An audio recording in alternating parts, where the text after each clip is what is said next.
Shock and grief this morning as the city deals with the stunning murder of these two officers. We're learning more about how they died and also how they lived. CBS 2's Ilana Gold joins us live from the corner where the shooting happened in Bed-Stuy. Ilana?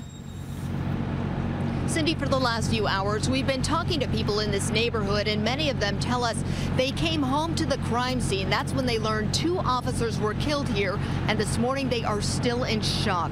Now, we want to show you some new video. It's a makeshift memorial here at Tompkins in Myrtle. Just moments ago, we saw a group of NYPD officers show up with roses to honor their friends. Officers Lou and Ramos ambushed in the same spot yesterday afternoon. Definitely not an easy situation for them to deal with, as you can imagine.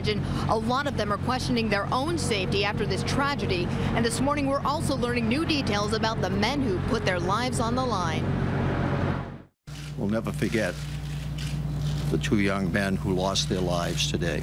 Officers Rafael Ramos and Wenjin Liu made the ultimate sacrifice for the community they pledged to protect. It really just makes me confused. 32-year-old Officer Liu, a 7-year veteran of the force, had a wedding just 2 months ago.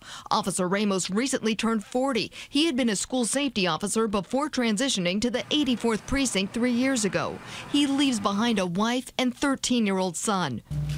We met the wife of Officer Ramos. We met his 13-year-old son, who couldn't comprehend what had happened to his father. Mayor de Blasio, the NYPD, and the Bedford-Stuyvesant neighborhood also can't comprehend why anyone would kill these uniformed officers as they sat in their patrol car. It's uncalled for, really. These murders come at a time when Commissioner Bratton has been addressing officers' concerns about safety on the streets. He says all 35,000 NYPD officers will soon get special tablets and laptops. They'll give immediate warnings and pictures in the field. The technology is coming. And here's an example of how it's going to benefit the safety of our officers. Safety that's now being questioned more than ever as the department mourns the loss of two of its own. It's not easy. Not easy at all.